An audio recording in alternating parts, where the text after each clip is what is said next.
Welcome to the ArmaniTalks YouTube channel. I'm your host, ArmaniTalks.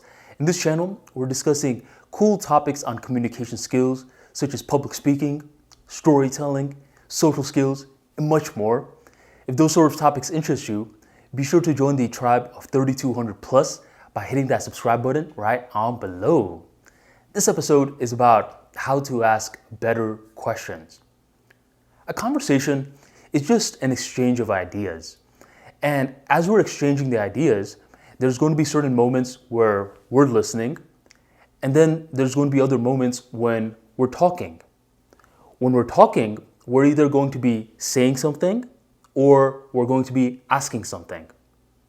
This part, oftentimes, we don't have a trouble with because we love talking. We love just saying a lot of stuff. But what we lack is the ability to ask stuff, the ability to ask questions. But it's the questions that are one of the most powerful aspects of a conversation, because you, as a person who is asking the questions, is directing the flow, which is extremely powerful. You don't want to overdo it, of course, because when you ask too many questions, you turn a conversation into an interrogation. Where are you from? How old are you? Where were you on Sunday at 7 p.m. at this time? Well, that right there is a little creepy. Obviously, we want to sprinkle in questions to a point where not only are we asking, we're also contributing as well. All this stuff seems pretty basic. It doesn't sound too difficult. Yet, we have trouble asking questions. The people that should be watching this video are going to brush right by it because they're going to say, ask better questions. I don't need to ask better questions. I already asked the perfect questions. And that right there, what they just said, perfect questions, is an ego move. And that right there, that ego move is closing off a whole bunch of opportunities. That's not what we want. We don't want to ask perfect questions. We want to ask better questions. And at this point in the video, that statement doesn't make too much sense, but it's going to make a whole bunch of sense after this little story that I'm about to share with you. A couple of years back, my manager came to me and said, "Yo, Armani, we have this new coworker who's not saying much. He's the new coder for our team, and we need him to open up. You're a social guy. Go on and make him feel at home." So I go to this person. His name is Raj, and he came here from India a while back. So I try to open up to this guy, and surprisingly, he's pretty warm and receptive to me as well. One thing I noticed is normally Bengalis, Pakistanis, Indians, they're extremely receptive to me because I look kind of like them. Well, this person is now talking to me. Raj is opening up to me, and I feel as though I'm the man. All these other people in the office tried to get him to open up. They couldn't do it, but I sure as hell can. So he's telling me a story. He's telling me how he used to live in India, but then he moved to the US. And to be a little bit more specific, he moved into Sterling, Virginia. When he made that point, Sterling, Virginia, I was hooked, because not too long ago, I was also living in Sterling, Virginia, and I had just moved back to Tampa. So in my mind, I thought I had the perfect question lined up for him regarding Sterling, Virginia.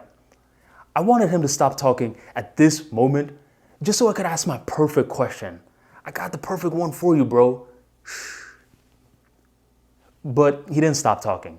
He kept going from Sterling, Virginia to now talking about how he hates cold weather. Dang, bro, you're straying away from my perfect question. But I was still adamant on asking him that. He strays away from the cold weather to talk about how he moved to California. Dang, man, shut up already. He goes off from talking about California to a whole bunch of other topics, and eventually he's talking about some software, all of that stuff. And in my mind, at this point, I'm still completely disengaged from the conversation, focusing on my perfect question. Once you're done, I'm going to ask it to you and blow your mind away and have you open up to me. Well, eventually, he was done, and he was waiting for something. And I asked him, so you mentioned that you used to live in Sterling, Virginia? So did I. How'd you like it there? When I said my perfect question, I was expecting an extremely enthusiastic response from this individual, but that's not what he gave me. Instead, he seemed a little bummed out. He was like, oh, yeah, man, I like my time in Sterling, Virginia. It was pretty cool. Why do you act like that for? Well, then another part of me just realized that he was ending his conversation off with software. And at that moment, I became really mindful of what he was saying regarding the software.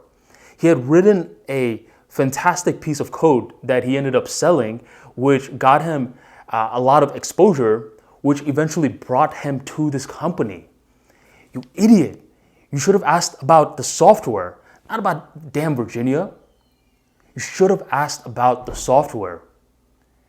And at that moment, I realized that since I kept evaluating the perfect question from my lens, I completely got disengaged from the conversation and I didn't ask the right question, which would have been about the software.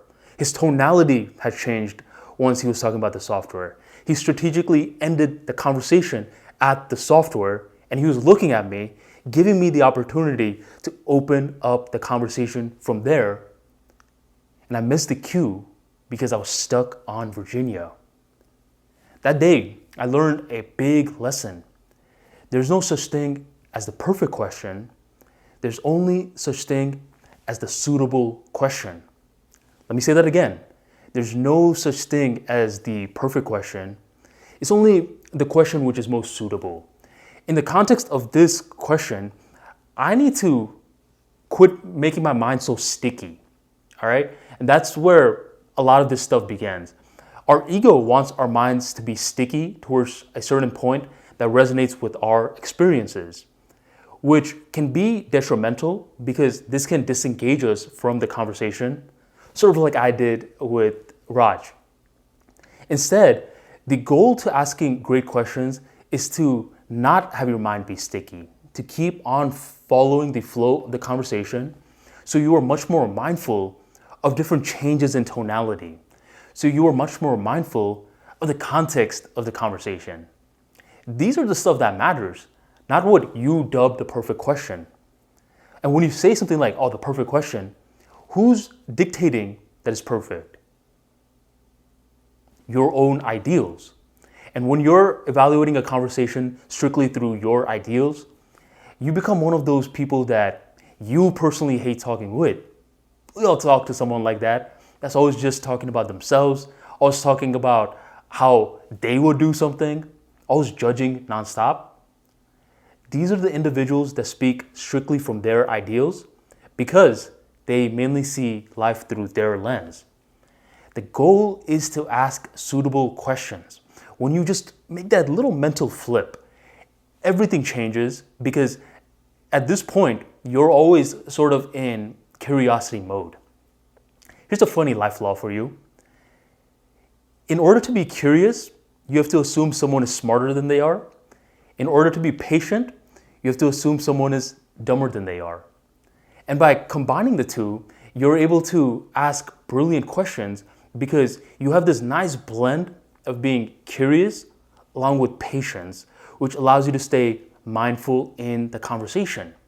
So you don't make a mistake like I made a couple of years back where I was just evaluating the whole lens of the conversation from Sterling, Virginia. But things change. Things change when everything is more suitable. And when you make that little mental flip, that's when things become much more fun because you're more in a knowledge acquisition mode. This knowledge acquisition mode gets you asking questions so much to a point where you don't have to think anymore. It's like others are hand delivering it to you.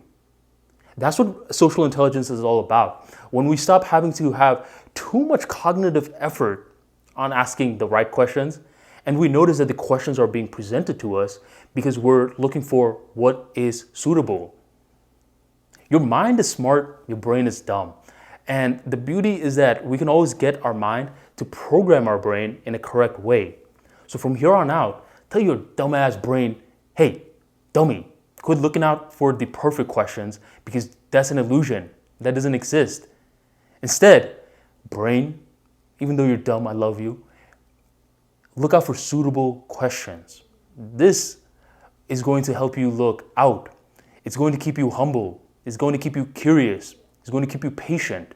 And from there, brain, you have to do less work. It's because others are always giving you clues with their body language. They give you clues with their micro changes in their face, micro changes in their tonality, with the context of the conversation. They're giving you all the clues that you need. You just need to stop closing yourself off and open yourself up. And when you open yourself up, the suitable questions present themselves to you. And that's how charisma rises like a rocket. If you enjoyed today's episode and you want more practical insights like this into the world of social skills, be sure to check out my book, Charisma King, right on here. You could get a copy in the description box right on below. This book covers social anxiety, how to ask questions strategically, how to make sure that you're listening, and a whole bunch of social sins that you need to avoid because it's plummeting your likability. To grab your copy, check out the link in the description box right on below. And thank you for joining the Armani Talks YouTube channel. I'll catch you on the next episode.